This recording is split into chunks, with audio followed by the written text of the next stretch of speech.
Have you ever wondered what happens to the letters that are never delivered? Letters that never reach their destination, that are forgotten, abandoned, and sometimes cursed. In the haunting short film Dead Mail, we follow the story of a lonely postal worker named William, who stumbles upon a letter that should have never been found, a letter that carries a message from beyond death itself. The story begins in a quiet, desolate post office, where William spends his days sorting through mountains of undelivered mail. His life is monotonous, empty, a reflection of the forgotten letters he handles every day. One rainy evening, while clearing an old storage room, William discovers a dusty leather pouch hidden deep behind a cabinet. Inside, he finds a strange letter, old and worn, addressed to no one, and with no return address. Against his better judgment, William opens it. At first, the letter seems blank, nothing but faded paper and the faint smell of mildew. But as the light flickers overhead, words begin to appear. Scratched into the page, almost invisible, is a chilling message. I am still waiting. From that moment, something shifts around William. The once empty post office starts to feel alive, breathing, watching. Shadows move where they shouldn't, and faint whispers follow him through the long, empty halls. It's as if opening that letter had awakened something that had been patiently waiting in the darkness.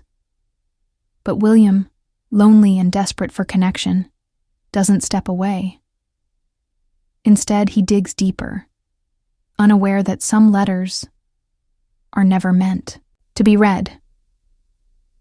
After opening the letter, William tries to convince himself that it was nothing, just an old piece of paper, a trick of the light, maybe even his imagination playing games after years of loneliness.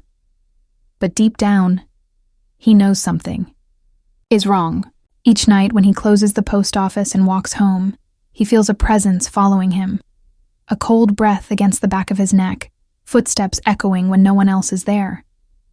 At first, it's small things, mail shifting when no one touches, the lights flickering violently whenever he passes the storage room, the scent of decaying paper thickening in the air.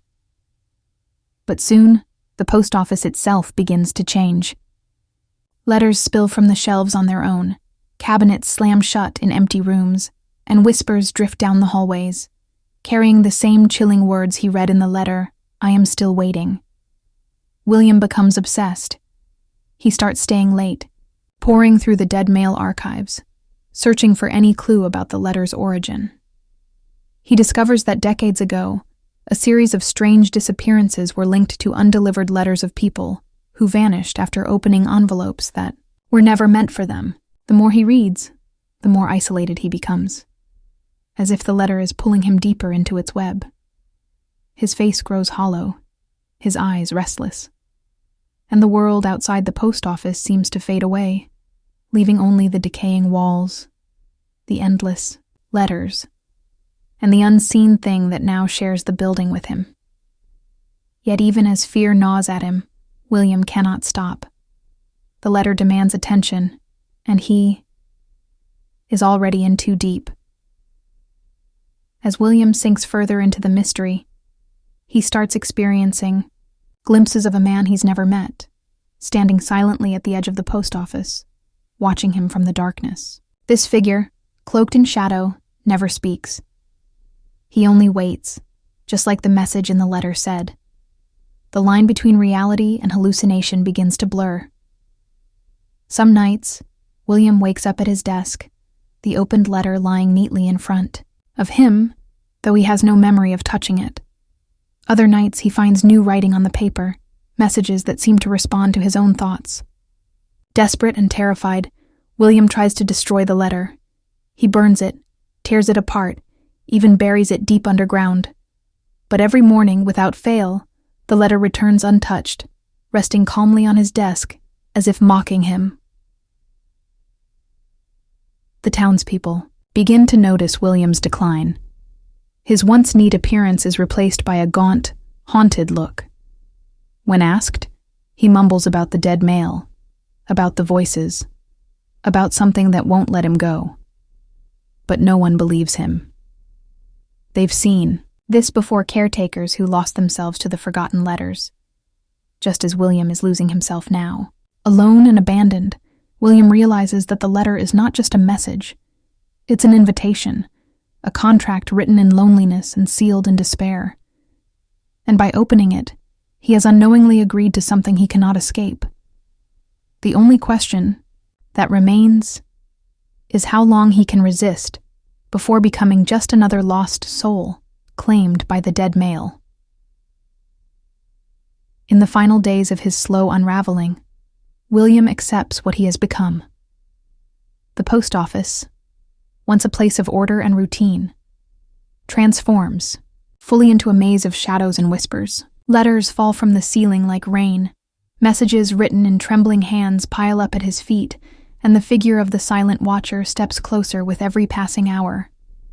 William tries one last time to escape. He boards up the windows, locks every door, and sits trembling in a corner, clutching the cursed letter against his chest.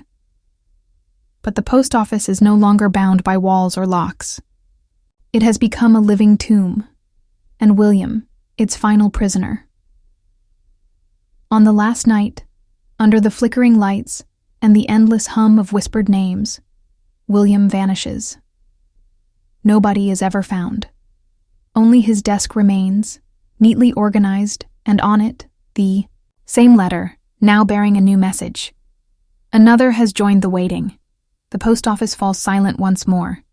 The dead male waits patiently for the next lonely soul foolish enough to listen. If you enjoyed this haunting journey into the forgotten corners of dead mail, don't forget to like, share your thoughts in the comments, and subscribe for more chilling tales. Your support keeps the stories alive, and maybe, just maybe, keeps the darkness at bay.